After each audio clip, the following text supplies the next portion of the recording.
कि उन्होंने जो इस देश का निजाम जिससे देश चलता है उसको बचाने और उसके दिवस को मनाने के लिए आप सभी लोगों को यहाँ एकत्रित किया है और मुझे भी आमंत्रित किया है। आज की इस सभा के अध्यक्ष एडवोकेट सुरेंद्र सिंह खड़से साहब, मुख्य अतिथि हमारे भाई भानु प्रताप सिंह जी, दिल्ली से हमारे साथ आई हमारी छोटी बहन professor doctor Ritu Singh ji, OBC Akhil Bharatiya OBC महासभा के अध्यक्ष ललित कुमार जी, प्रीतम लोधी जी, राष्ट्रीय क्रांति मोर्चा के हमारे बहुत ही क्रांतिकारी साथी छोटे भाई देव रावेन भलावी जी, कैलाश बल्ले जी और यहां पर सभी उपस्थित बहुत ही सम्मान के योग्य साथियों जो मंच के सामने बैठे हैं, उनका बहुत बहुत धन्यवाद कि आज ऐसे महत्वपूर्ण दिन कुर्सियां कम पड़ गई, उसके लिए आप सभी को धन्यवाद। और मंच पे उपस्थित सभी हमारे भाइयों बहनों को बहुत बहुत धन्यवाद कि ऐसे लोगों को बुलाया जो इस दिन की कीमत, वैल्यू, अहमियत समझते हैं। और ऐसे प्रोग्राम में कुर्सियां कम पड़ जाना एक बहुत ही अच्छा संदेश है, बहुत ही अच्छा लक्षण है। मैं गुजारिश ये करूंगा, रिक्वेस्ट ये करूंगा कि कुछ लोग इस मेरे भाषण की वीडियो बना लें, क्योंकि ये मैं काम की जानकारी आपको देने की कोशिश करूंगा। जो कुछ, हाँ, बहुत शुक्रिया। मैंने एक संविधान के बाबा साहब डॉक्टर भीमराव अंबेडकर के एक फॉलोअर, छोटे से फॉलोअर की हैसियत से जो संविधान के बारे में सीखा है वो मैं बताने की कोशिश करूंगा। और वो बहुत ही काम की बात है। मुझसे पहले डॉक्टर रितु ने भी और हमारे दूसरे साथियों ने ये बताया कि हमारा देश संविधान के माध्यम से चलता है और चलना चाहिए। बाबा साहब डॉक्टर भीमराव अंबेडकर ने अपने चंद मुट्ठी भर साथियों के साथ, जिसमें जय प्रताप सिंह मुंडा जी भी एक थे, जिन्होंने आदिवासियों की तरफ से ही नहीं पूरे देश के वंचित समाज की तरफ से बाबा साहब की साथिया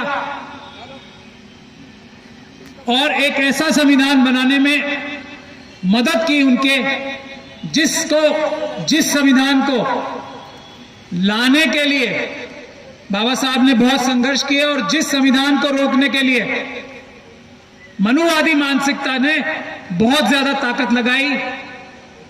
लेकिन जब हमारा समाज एक साथ रहा तो बाबा साहब जैसा व्यक्ति संविधान गठन करने की समिति कॉन्स्टिट्यूएंट असेंबली में पहुंचा, और उसके लिए मुस्लिम समाज का भी धन्यवाद करना मैं गर्व महसूस करता हूं कि मुस्लिम समाज से मैं आता हूं, जिन्होंने बाबा साहब को संविधान की गठन करने की सभा में पहुंचाया, मनुवाद की मानसिकता की साजिश को नाकाम कर। यह संविधान ऐसा नहीं बनता। बहुत लोग कहते हैं, हमारे मनुवादी मानसिकता के लोग, के संविधान तो बहुत सारे लोगों ने, सैकड़ों लोगों ने मिलकर बनाया था। बिल्कुल बनाया था, लेकिन यह संविधान ऐसा संविधान नहीं होता अगर बाबा साहब डॉक्टर भीमराव अंबेडकर संविधान सभा में नहीं होते। यह संविधान हर एक नागरिक को बराबर का मालिक नहीं बनाता अगर बाबा साहब डॉक्टर भीमराव अंबेडकर संविधान की सभा में नहीं पहुंचते। हर एक में महिलाएं भी आती है, सब आते हैं, सब मालिक हैं इस देश के। ये बाबा साहब डॉक्टर भीमराव अंबेडकर का सबसे बड़ा योगदान है। ऐसा नहीं होने जा रहा था, वोट सबको नहीं मिलने जा रहा था, देश के मालिक सब बराबर के नहीं बनने जा रहे थे। ये दिया है अधिकार हमें एक वोट का देके। वोट सिर्फ हम नौकर चुनते हैं, मैं भी उस पर आऊंगा। सबको बराबर का अधिकार, आर्टिकल 14, सबको बराबर का अधिकार, इस देश की जमीन के नीचे से लेके पाताल से लेके और आकाश तक सभी संपदाओं पे बराबर का अधिकार बाबा साहब डॉक्टर भीमराव अंबेडकर ने धारा 14 के रूप में दिया है। इस देश में सभी को आजादी, अपने आप को कैसे उसने अपना धर्म का पालन करना है या अपना कोई नया धर्म बनाया है, इसका अधिकार बाबा साहब ने सबको बराबर का दिया है। और धर्म के मामले में किसी की दखल अंदाजी नहीं होगी, इसका अधिकार बाबा साहब डॉक्टर भीमराव अंबेडकर ने दिया। कोई किसी के साथ अन्याय नहीं करेगा, कोई भी। यह अधिकार बाबा साहब डॉक्टर भीमराव अंबेडकर ने दिया है। कोई किसी को कुछ बोलने से करने से नहीं रोकेगा तब जब तक कि वो पूरे समाज का नुकसान नहीं करता हो। यह अधिकार बाबा साहब डॉक्टर भीमराव अंबेडकर ने दिया है। ये सारे अधिकार और ऐसे बहुत सारे अधिकार, जिसमें अभी हमारे छोटे भाई बता रहे थे, आदिवासियों का अधिकार, उनकी जल, जीवन, जमीन, जमीन ही नहीं आसमान तक जो भी राइट्स हैं, वो अधिकार बाबा साहब डॉक्टर भीमराव अंबेडकर के इस संविधान ने दिया। ये सब नहीं होते, छुआछूत होती, ऊंच नीच होती, आप लोग सड़क पानी नहीं पी सकते थे, सड़क पे नहीं चल सकते थे बहुत सारे लोग हम में से, ये सब होता, पढ़ाई नहीं कर सकते थे, नौकरी नहीं कर सकते थे, वोट की तो बात ही छोड़ दीजिए, ये सब होता अगर बाबा साहब ने ये संविधान ना बनाया होता। अब ये संविधान क्या है, ये समझना बहुत जरूरी है। संविधान है हमारा देश, हमारा देश संविधान ही है। संविधान बताता है कि हमारा देश कैसे चलेगा, हमारे देश का निजाम क्या होगा, हमारे देश का हर एक नागरिक सुबह उठकर और रात को सोने तक और रात को चैन की नींद सोते हुए भी किस तरीके से चलेगा, क्या उसकी सुरक्षा होगी, क्या उसका फायदा होगा, ये सब संविधान तय करता है। आपकी जिंदगी का एक एक लम्हा, एक एक पल संविधान तय करता है। और इसी संविधान के बारे में हमें पता नहीं। संविधान अमल करने की चीज है, ये कोई जैसे धार्मिक ग्रंथों को आजकल पूजा करने लगे ना, पूजा करने की चीज नहीं है। संविधान ये कहता है, सुनिए, संविधान ये कहता है कि आप, मैं, देश का हर एक नागरिक इस देश का बराबर का मालिक है, मालिक है इस देश की सभी संपदाओं पे जो पाताल से लेकर आकाश तक आती, बराबर का मालिक है। और संविधान ये कहता है कि हमने देश चलाने के लिए, यानी कि हमने, we the people, Janata, doctor Ritu अभी बता रही थी, जनता अपने 4 प्रकार के नौकर शब्द पे ध्यान दें, नौकर चुनता है। पहले नौकर कौन है? हम लोग, हमारे नौकर टेम्परेरी नौकर हैं, टेम्परेरी, कुछ 4-5 सालों के लिए, कई बार पहले भी हटा देते हैं हम। एमपी, एमएलए, प्रधानमंत्री, चीफ मिनिस्टर, देश की जनता के, आपके और मेरे नौकर हैं। ये समझना सबसे महत्वपूर्ण है, ये समझना और जानना। प्रधानमंत्री कहते हैं ना मैं सेवक हूं, वो कोई एक ही जगह सच बोलते हैं, बस वो एक ही बात सच बोलते हैं जो मैंने सुनी है उनकी, वो ये कि मैं जनता का सेवक हूं, वो सच में ही नौकर हैं। आपके चीफ मिनिस्टर आपके नौकर हैं। ये एप्लीकेशन लेके आते हैं ना आपके पास, हर चुनाव से पहले मैनिफेस्टो दिखाते हैं, मैं ये नौकरी करूंगा, मैं ऐसे करूंगा, मैं भाग दौड़ करूंगा, मैं आपको ये मेहनत करके आपको दूंगा। देते नहीं है वो, मैं ये सब करूंगा, ये आपका ही पैसा है, मैं इसको ठीक से, कोई देता नहीं है चीफ, कोई नौकर किसी को, मालिक को देता है कुछ? हम देते हैं उनको तनख्वाह, हम देते हैं उनको इतनी बड़ी बड़ी गाड़ियां। कोई करोड़ों रुपए की गाड़ी में नौकर घूमता देखा है? हम लोग इतने बड़े दरिया दिल मालिक हैं कि हमारा जो प्रधान सेवक है वो सैकड़ों हजारों करोड़ की गाड़ियों में और जहाजों में घूमता है, उसके बाद बेईमानी करता है। तो हम लोगों को कान उमेटना आना चाहिए ना, वो नहीं आता। ये हमारे हैं पहले किस्म के नौकर, MP, MLA, कॉर्पोरेटर, गांव के जो आपके प्रधान चुन के आते हैं, आपके नौकर ही हैं, दरखास्त देते हैं, आप 5 साल की नौकरी देते हैं उन्हें। तो जीत के आने के बाद जो भी ये काम करेंगे, पार्लियामेंट में कोई बिल पास करेंगे, असेंबली में कोई बिल पास करेंगे, जो गांव सभा है, कॉर्पोरेशन है, ये निगम परिषद होते हैं, निगम पार्षद, आपसे पूछ के कोई बिल पास करना चाहिए इन्हें। पूछते हैं आपसे कभी? ये नहीं पूछते, ये बेईमानी करते हैं। आपकी आवाज है, आपके नौकर है। अब दूसरे किस्म के नौकरों पे आते हैं और बहुत महत्वपूर्ण है, सबसे महत्वपूर्ण है इन नौकरों के बारे में सीखना, जानना और उनके ऊपर अपना अधिकार रखना और जताना। ये थोड़े लंबे टाइम के नौकर हैं, 25-30 साल तक की नौकरी देते हो आप इन्हें। ये है DM, ये है SDM, ये है SSP, ये है कमिश्नर, ये है चीफ सेक्रेटरी। ये भी आपके नौकर हैं जिन्हें आप थोड़ी लंबी तनख्वाह देते हो और लंबे टाइम तक नौकर रखते हो। नौकर हैं आपके, आपको इन्हें नौकरों की तरह ट्रीट करना आना चाहिए, आपको उनको नौकरों की तरह व्यवहार करना आना चाहिए। नहीं चढ़ते हम लोग, नहीं नौकरों की तरह उनके साथ व्यवहार करते, इसीलिए ये लोग अपनी नौकरी करना भूल गए, मालिकों को आंख दिखाते हैं, मालिकों के साथ ज्यादती करते हैं। हमारे भाई ने अभी बताया कि उनके ऊपर मुकदमे दर्ज कर दिए। मालिकों के ऊपर नौकर अगर झूठे मुकदमे दर्ज करेगा तो नौकर जेल जाएगा। यह अंबेडकरवादियों का वादा है आपसे। कोई भी पुलिस का अधिकारी, कोई भी सरकारी अधिकारी अगर संविधान के खिलाफ जाके आपके खिलाफ कोई कार्रवाई करता है तो वो जेल जाएगा, ये भारत का संविधान कहता है। और मैं इस मंच से खड़े होकर ऐलान कर रहा हूं, हर एक मंच से करता हूं, ऐसे सभी पुलिस अधिकारियों को जिन्होंने हमारे ट्राइबल भाइयों के खिलाफ, बहनों के खिलाफ झूठे मुकदमे किए, मनगढ़ंत मुकदमे लगाए हैं, ज्यादती की है, वो सभी पुलिस अधिकारी, वो सभी सरकारी अधिकारी जेल जाएंगे। अगर आप लोग ठीक से पैरवी करे हुए, हम आपका साथ देंगे। जेल जाएंगे, ये मैं बार बार रिपीट कर रहा हूं, गलत नहीं बोल रहा हूं। SC/ST एक्ट पढ़ ले, धारा 3 सारे अधिकारी ध्यान से पढ़ ले। अगर किसी शेड्यूल कास्ट या शेड्यूल ट्राइब के भाई बहन के साथ गलत तरीके से मुकदमा दर्ज होता है तो वो अधिकारी जेल जाएगा। ये बताने में आपके पास आया हूं। और हम लोग हैं, भानु जी हैं, हम हैं, पूरे देश में हम एडवोकेट्स की, वकीलों की टीम बना रहे हैं। और जो मुकदमे आपके ऊपर हैं, हम जिम्मेदारी लेते हैं। आप हमारे पास आइए, सब अधिकारियों को, आपको छुड़वाने का काम बाद का है, पहले उन अधिकारियों को जेल भिजवाने का काम।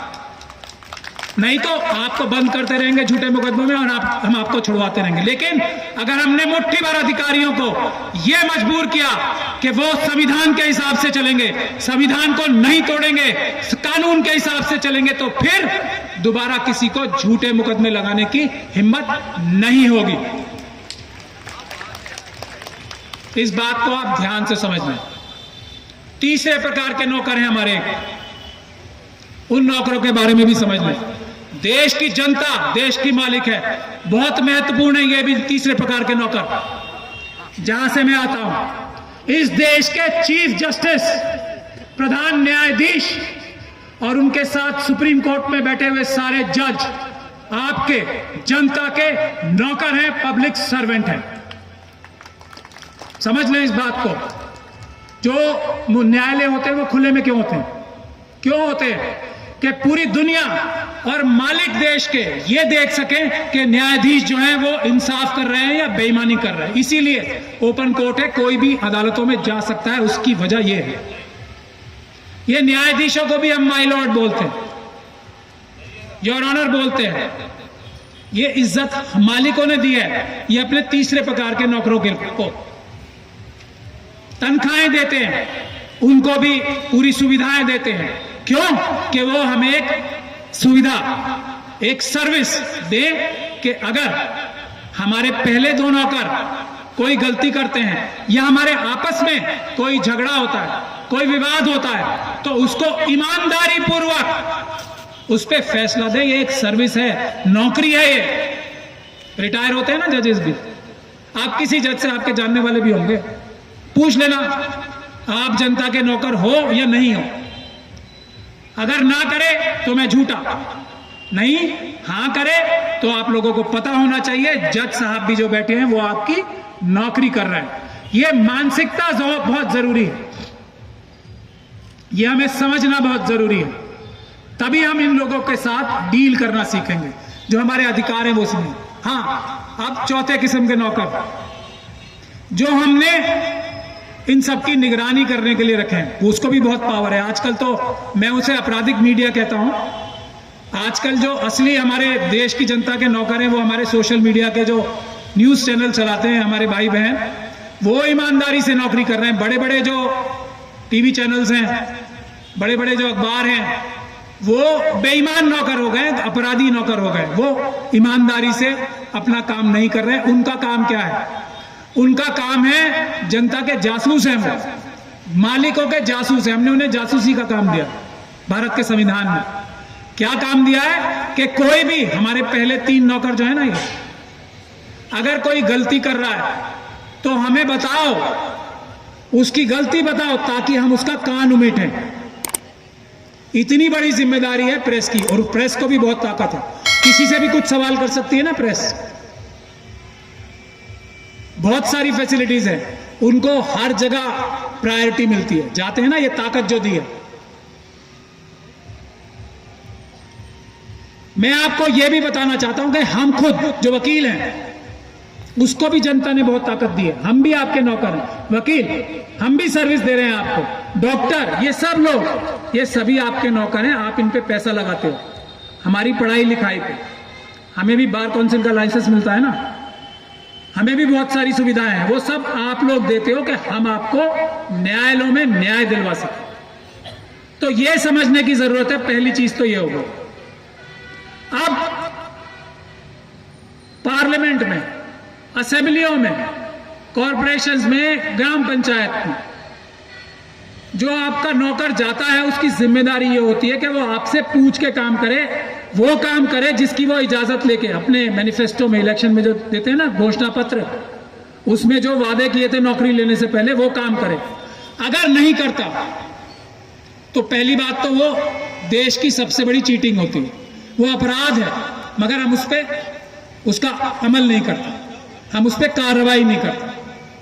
5 साल बाद तो सजा दे सकते हैं, मैं बीच का बता रहा हूं। अगर वो भी है तो वो अपराध है, क्योंकि मास चीटिंग, अपने मालिकों के साथ चीटिंग है। बोला कुछ, किया कुछ। बोला 15 लाख। आज मैं एग्जांपल नहीं देना चाहता, क्योंकि मैं इसको लिमिटेड रखना चाहता हूं, चीज को एकेडमिक रखना चाहता हूं, आप लोगों को समझाने के लिए बताना चाहता हूं। पर एक एग्जांपल देके खत्म करता हूं। 15 लाख का वादा किया था ना, ये धोखाधड़ी है। नहीं देना धोखाधड़ी,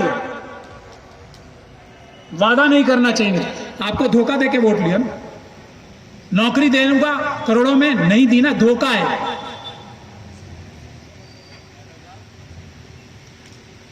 आपस में लड़ा के, पैसे देके, लोगों को बहका के जो वोट लिए जाते हैं वो भी धोखा है, इलेक्टोरल फ्रॉड है, अपराध है। अब इसको रोके कैसे मालिक? एक तो 5 साल बाद सबसे अच्छा तरीका है अच्छे लोगों को वोट दो, उस पर हम अभी आते हैं। अगर उसमें भी ऐसा नहीं है 5 साल नौकरी दे दी तो बिल्कुल ही वो मालिक बन गए, नहीं। आपने आंदोलन देखे, 2018 का एग्जाम्पल देता हूं मैं, आपने बहुत सारे एग्जाम्पल देखे होंगे। जब भी कोई आंदोलन मजबूत होता है, उसका मतलब क्या होता है कि पार्लियामेंट में जैसे किसान बिल आया, अभी जनता जिसके नौकर थे मेंबर ऑफ पार्लियामेंट, जनता यानी किसानों के, वो किसानों की आवाज ही उनको पार्लियामेंट में उठानी चाहिए थी। उसकी मर्जी के बगैर, किसानों की मर्जी के बगैर वो कानून लाए। उनके पास तो पावर होती नहीं है, कोई ताकत नहीं होती मेंबर पार्लियामेंट के पास, आपकी आवाज ही उनकी ताकत है। आपने वो आवाज वापस ले ली। वापस लेने का तरीका पीसफुल प्रदर्शन, शांतिपूर्ण आंदोलन किया। प्रधानमंत्री साहब ने, जो हमारे सबसे बड़े नौकर हैं, उन्होंने हाथ जोड़ के माफी मांगी, विड्रॉ किया। यह तरीका जिसका इस्तेमाल हम कम कर रहे हैं, इसीलिए नौकर उद्दंड हो रहे हैं। यह जनता की ताकत है जिसका हमें इस्तेमाल करना चाहिए। यह संवैधानिक, भारत के संविधान ने, बाबा साहब डॉक्टर भीमराव अंबेडकर के संविधान ने यह ताकत दी है आपको नौकरों के काम उमेटने की।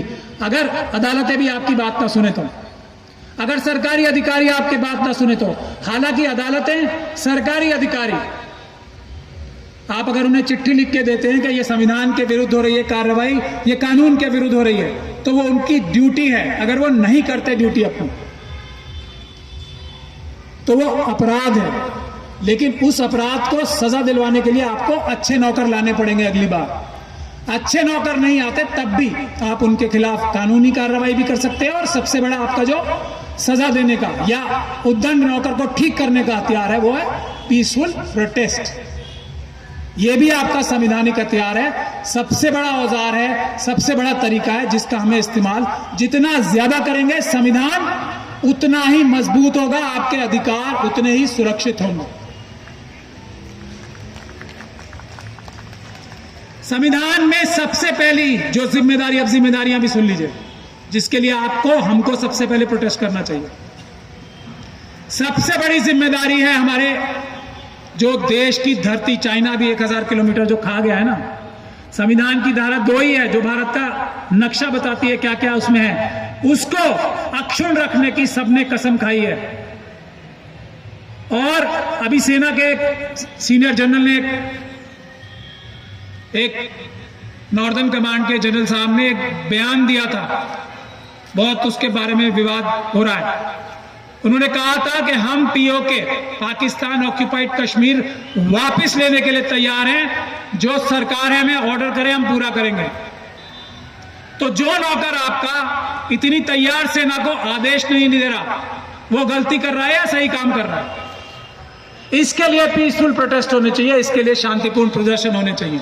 सेना हमारी तैयार है चाइना से भी अपनी जमीन वापस लेने के लिए, ऐसा जनरल साहब बता रहे हैं। और हमें यह पहले से भी पता है, ये बात मैं बहुत पहले से कहता रहा। तो ये सरकार की गलती है कि सेना को आदेश नहीं दे रहे, क्योंकि वो डिसिप्लिन फोर्स है। सेना को आदेश ना देना इस सरकार की सबसे बड़ी गलती है।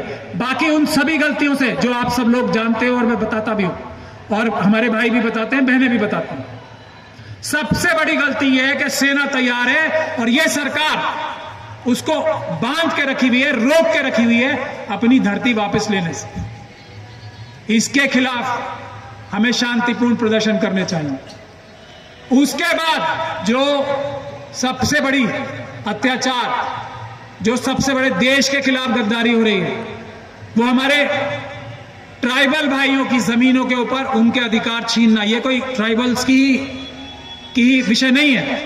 आज जो पर्यावरण का बेड़ागर्क सत्यानाश हो रहा है वो इसलिए हो रहा है कि हम अपने जो आदिवासी भाई हैं उनकी बात नहीं सुन के ऐसे लुटेरों की आवाजें हमारे नौकर सुन रहे हैं, जो अडानी अंबानी के नाम तो हैं ही, और भी बहुत सारे हैं। जो मालिक हैं आदिवासी, प्रथम मालिक हैं देश के, क्योंकि वो सबसे पहले। तो मालिकों की, प्रथम मालिकों की बात ना सुन के चोर लुटेरों के हवाले जो पर्यावरण करें, वो नौकर बेईमान हैं। उन नौकरों के खिलाफ हमें शांतिपूर्ण ढंग से और मजबूती से प्रोटेस्ट करने पड़ेंगे। सरकारें बदलना तो फाइनल सोल्यूशन है, आखिरी सोल्यूशन है, सबसे अच्छा सोल्यूशन है। उससे पहले प्रदर्शन करने पड़ेंगे। और अगर आप पे झूठे मुकदमे लगते हैं तो ये जो वकील बिरादरी है, ये भी आपके नौकर हैं, ये आपसे वादा करते हैं कि हम आपकी लड़ाई आपसे आगे रह के लड़ेंगे, आप हमें मौका दीजिए।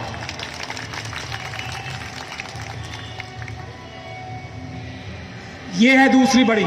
उसके बाद है अन्याय, जो पूरे देश की पैसे छीनकर कुछ मुट्ठी भर अपने इंडस्ट्रीज दोस्तों को जो सरकारें बांटती आई हैं, और ये सरकार ने तो हद से ज्यादा कर दिया वो काम।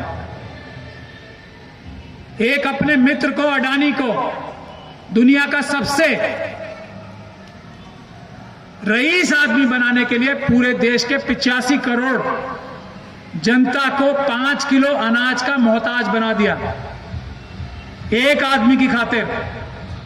और वो आदमी भी इन्हीं का आदमी है। इनको अपनी एक लालच है कि जो हमारे दो महान नेता अपने आप को कहते हैं, महान नेता या महान नौकर जो अपने आप को कहते हैं, मोदी जी और अमित शाह जी, वो उनके ही एक तरह से नुमाइंदे हैं। वो अडानी जी में अपने आप को देखते हैं, इसीलिए उनको दुनिया का सबसे अमीर व्यक्ति बनाने के लिए पूरे देश के बैंकों से उनको पैसे दिलवा दिए हैं और वो पैसे वापस नहीं करें। आपका और मेरा पैसा है वो, जिसकी बुनियाद पर वो सबसे रईस आदमी बना। तो समाधान क्या है? समाधान तो सभी बता रहे हैं। समाधान यह है कि 10% लोगों ने 90% जगहें खा रखी हैं। और अब तो प्रधानमंत्री जी ने और ये EWS का जो कोटा मिला है ना, जो जिसे सुदामा कोटा कहा जा रहा है, उसने सब कुछ साफ कर दिया है, बिल्कुल पिक्चर क्लियर कर दी है। प्रधानमंत्री जी बोलते हैं कि हमने हिंदुओं को भी आरक्षण दे दिया है और इस आरक्षण में जिसको कोई गलतफहमी है वो अपनी दूर कर ले। ये तीन जो सो कॉल्ड अपने आप को स्वर्ण कहना चाहते हैं, उनके अलावा कोई इस कोटे में अप्लाई नहीं कर सकता। यानी कि हिंदू होने की डेफिनेशन प्रधानमंत्री जी ने क्लियर कर दी है। ये कोटा 10% कोटा हिंदुओं के लिए है और इसमें सिर्फ 3 समुदाय के लोग ही अप्लाई कर सकते हैं और कोई इस जो भी रेखा है लक्ष्मण रेखा के पार ही नहीं जा सकता। तो ये आप लोग समझ लें कि ये 12% लोग हैं, वैसे 12 साढ़े 12%, तो इनका अभी 2.5% अधिकार और बचता है। बाकी सब SC, ST, OBC और अल्पसंख्यकों का है, मुस्लिम, सिख, क्रिश्चियन, बौद्ध का है। जितनी जिसकी संख्या भारी उतनी उसकी हिस्सेदारी के हिसाब से। तो ये जो 88% जगहें मुट्ठी भर लोग कब्जा करके बैठे हैं, अभी हमारे बहुत सारे संगठन है ना, बहुत सारी पार्टियां हैं, इनको एक बात समझनी चाहिए कि हम लोगों के पास लोग कम पड़ जाएंगे। 88% जगहें जो खाली होंगी और वो तुरंत खाली होंगी जैसे ही ईमानदारी की कोई अंबेडकरवाद की सरकार आती है। तो हम लोगों के पास लोग नहीं मिलेंगे कि 88% बिजनेस किसको दें, हम ये नौकरियों पे किसको लगाएं। तो इसीलिए एक होने की जरूरत है। जगह नहीं मिलेगी, मतलब लोग नहीं मिलेंगे, जगहें इतनी होंगी। किसको बनाएं, किसको IAS बनाएं? इतनी सारे पोस्ट, 88% पोस्ट तो खाली हो जाएंगी। प्राइवेटाइजेशन आपकी सरकार आएगी, आप एक दिन में खत्म कर सकते हो। एक बिल तो पास करना है पार्लियामेंट में, एक दिन में खत्म हो जाएगा प्राइवेटाइजेशन। एक दिन में जो आदिवासियों के साथ दुराचार, अन्याय, अत्याचार हो रहा है, एक दिन में खत्म हो जाएगा। एक कानून पास तो करना है और जो कानून है उस पर अमल ही तो करना है।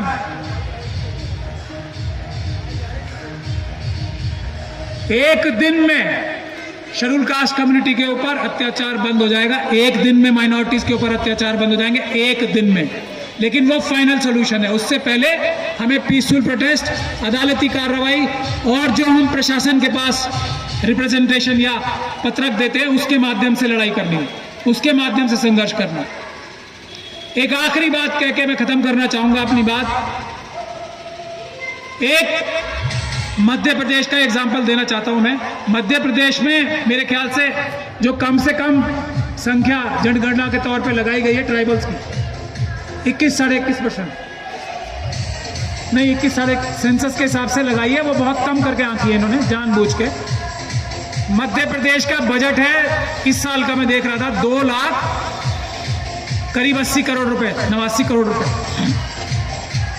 उसी प्रकार से शेड्यूल कास्ट कम्युनिटी की जो संख्या है वो 11 से ऊपर % है, कुछ 11% से ऊपर, करेक्ट अगर मैं नहीं, मध्य प्रदेश में 11%, 16, हाँ 16% है, 16, सॉरी। तो SC ST सब प्लान का एक प्रोविजन है जो ये कहता है, ध्यान से सुन ले हमारे सभी आदिवासी भाई भी और शेड्यूल कास्ट के भाई भी, भाई बहन है, आप सब लोग आज की तारीख में करोड़पति हो, आपका हर एक परिवार, मैं ये बता रहा हूं कैसे। SC/ST सब प्लान का मतलब यह है कि ये 2,80,000 करोड़ रुपए जो है, इसमें से 36% शेड्यूल कास्ट और शेड्यूल ट्राइब के लिए रिजर्व, 1/3 से ज्यादा, यानी कि करीब 1 लाख करोड़ रुपया सिर्फ और सिर्फ शेड्यूल कास्ट और शेड्यूल ट्राइब पे खर्च हो सकता है, उसके अलावा कहीं नहीं। हर साल 1 लाख करोड़ रुपया, और ये 1980 के दशक से ये प्रावधान है। और इसकी मजेदार अच्छी बात यह है कि ये अगर इस साल खर्च नहीं होगा, जो सिर्फ और सिर्फ शेड्यूल कास्ट और शेड्यूल ट्राइब भाई बहनों पे खर्च होता है, कहीं और इसमें सड़कें बनाने के लिए खर्च नहीं हो सकता, कॉलेज बनाने के लिए खर्च नहीं हो सकता। अगर बनेंगे तो सिर्फ और सिर्फ शेड्यूल कास्ट शेड्यूल ट्राइब लोगों के लिए, ये और कहीं खर्च ही नहीं हो सकता पैसा। तो 1 लाख करोड़ रुपए हर साल 1980 के दशक से अगर एक साल में खर्च नहीं हुआ तो बचा हुआ अगले साल जाएगा। देश की किसी भी सरकार ने, और मध्य प्रदेश की सरकार ने भी, ये पैसा आपका चुरा रखा है, इसको दूसरी जगह भी डाइवर्ट कर रखा है, लेकिन ये डाइवर्ट या कहीं और खर्च ही नहीं हो सकता। तो वो इकट्ठा होके इतना पैसा आया मध्य प्रदेश के शेड्यूल कास्ट और शेड्यूल ट्राइब भाइयों के लिए कि हर परिवार करोड़पति परिवार है। चाहिए संघर्ष, आप लोग सड़कों पे उतरो, पीसफुल प्रोटेस्ट करो, हम अदालत में केस डालेंगे, हर परिवार करोड़पति होगा। इससे बड़ा वादा कोई कर सकता है, और हम झूठा वादा नहीं कर रहे। हमने RTI के माध्यम से ये रिपोर्ट भी मंगा रखी है, और ये कानून है, ये सच्चा वादा है, लखपति बनाने का नहीं। आप लोग करोड़पति हो, हर परिवार करोड़पति है। तो बस यही बात पे कह के संघर्ष के लिए तैयार हो जाओ साथियों। अगर आप संघर्ष करोगे तो हर चीज आपके सामने होगी। और डॉक्टर रितु का एग्जाम्पल देके खत्म करना चाहूंगा।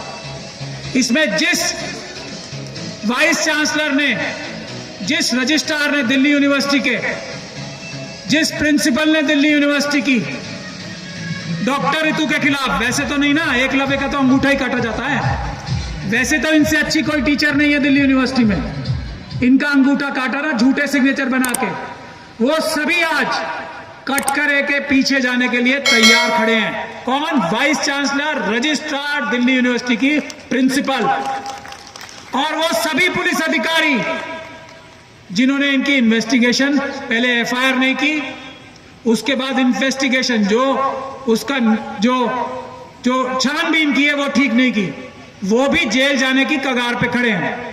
क्यों? क्योंकि डॉक्टर रितु ने संघर्ष किया। इनको लालच आए, इनको डरावे आए, इनको आज ये ऑफर आ रही है कि हम दूसरी दिल्ली यूनिवर्सिटी के किसी भी कॉलेज में आपको नौकरी दे देंगे, लेकिन ये कह रही हैं कि मुझे नौकरी नहीं, नौकरी कोई दान में नहीं दी है, मुझे मेरा हक था, मैंने नौकरी प्राप्त की थी, और वो नौकरी मैं सम्मान के साथ करूंगी, भीख में नहीं करूंगी।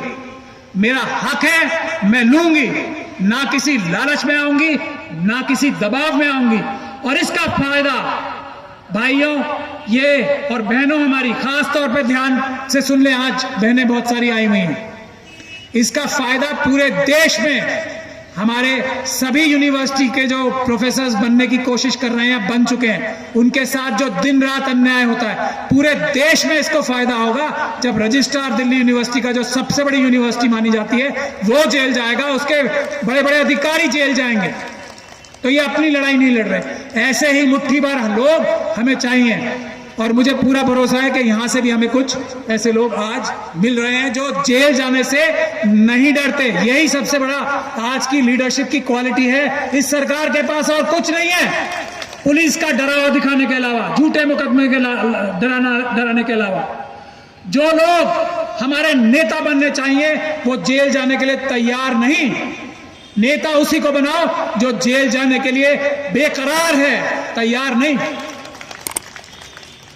तब इस सरकार का, इस मनोवादी मानसिकता का सबसे बड़ा हथियार जो है डरावा, पुलिस का डरावा, वो खत्म हो जाएगा और हमें अधिकार मिलेंगे। जय भीम, जय संविधान, जय भारत।